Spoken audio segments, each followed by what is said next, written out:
I wanted to introduce you to the world of chutes and hoppers, which you may be working on in your job, depending on where you go to work.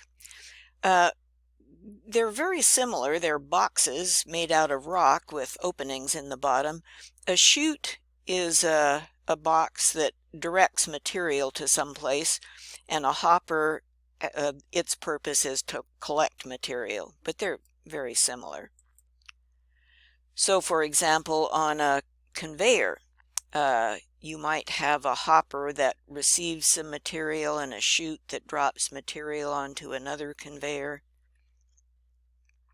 Here's a picture of a chute that feeds material from one belt onto another.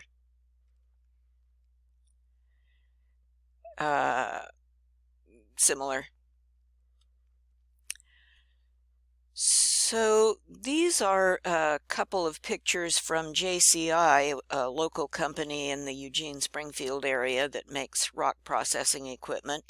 And what you see here is a chute on the feed end of a conveyor, the tail end. So the conveyor belt's going left to right in this diagram. So material drops in the feed chute, goes along the conveyor, and then spits out the end into a discharge chute. And here in the upper right, you see a discharge chute coming off that end of the high end of the conveyor. It's going to discharge into something else, some kind of feeder. And there are guidelines about designing chutes and hoppers, which you can find in really, one that I like is SEMA, Conveyor Equipment Manufacturers Association. They have books and guidelines. And then this set of stuff is from Martin, which is a manufacturer. So you have things like you don't want the chute to be as wide as the belt, and you need skirt boards to protect the belt so stuff doesn't splash out and all that kind of thing. Then a feeder is a thing that regulates the rate of feed. It meters out the stuff. So if you just dump a pile onto your conveyor and then you wait till another truck comes back and dumps another pile, you're going to have things that don't work very well. You have piles and empty spaces. So a feeder, you dump into the feeder and then it vibrates or does something and meters out the material onto your conveyor. Here is something very interesting that you might want to know about. So in a discharge chute or a hopper, the lining of the chute or hopper is extra material that's put in there, and they mentioned that in a previous slide and I forgot to point it out to you. So the lining inside a chute or hopper wears out fast, and so you have a sacrificial lining in there. Could be urethane, could be AR plate, a metal, could be various materials. And then the owner has to replace it pretty regularly. Well, what if you had, like, let's say you're dumping rock from someplace, from a conveyor into another conveyor. What if, instead of rock scraping along the sides of the chute or the hopper, what if you had a big pile of rock inside and it was just rock on rock? That would protect the sides of your chute or hopper, and you wouldn't have to replace the liners very often. That way of doing things is called a rock box, and what it does is it has, you can see a shelf, a ledge here, that piles up with rock, and rock finds its own angle of repose, its own angle that it likes, and it just kind of settles in there, and you have a nice sloped surface made out of rock that other rock slides along. It's quite ingenious. Here's another example. In some cases, if you have a big height that you have to drop, you might make a thing called a rock ladder, where you have several steps, each one of them building up with rock. And they call them rock boxes and rock ladders, but you might have other material that you were collecting and trying to protect the sides from. I think you can even do this with wood chips. We mentioned angle of repose, which you probably have heard of before. the angle of repose, you know, repose is an old-fashioned word that means to lie down, to rest. So this is the angle at which sand and gravel and other materials will come to rest if you don't push on them. And here you can see in this sand and gravel pit several piles made of different kinds of material.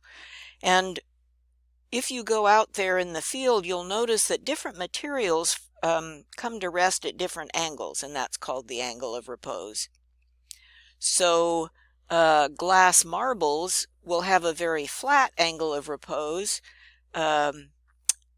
Angular gravel will have a steeper angle of repose. Clay has a steep angle of repose, and so on and so forth.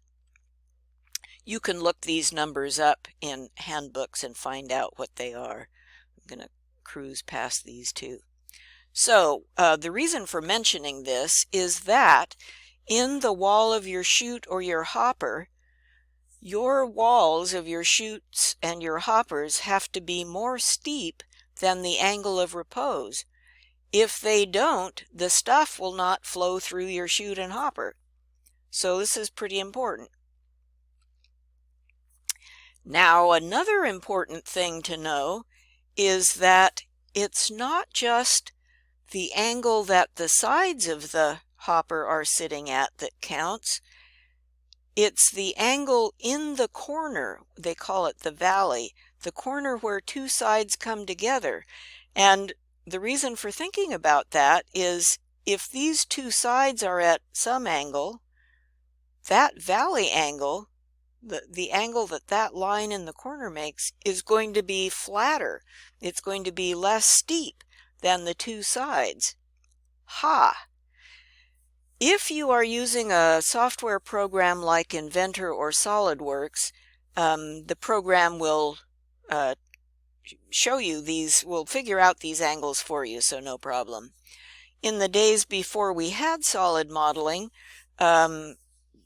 manufacturers would provide these charts, these valley angle charts. So just as a quick example, rough and ready example, let's say you have a hopper where all four sides are supposed to sit at a 45-degree angle above horizontal. What is the valley angle? Here's what you do.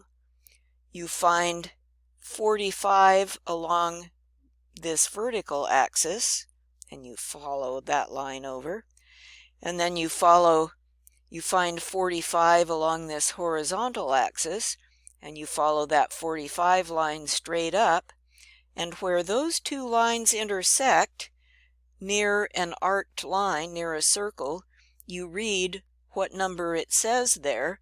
In this case, that number is 36, and what that is telling you is that if all four sides of your hopper were sitting at a 45-degree slope, the valley angle would be just a little bit above 36 degrees.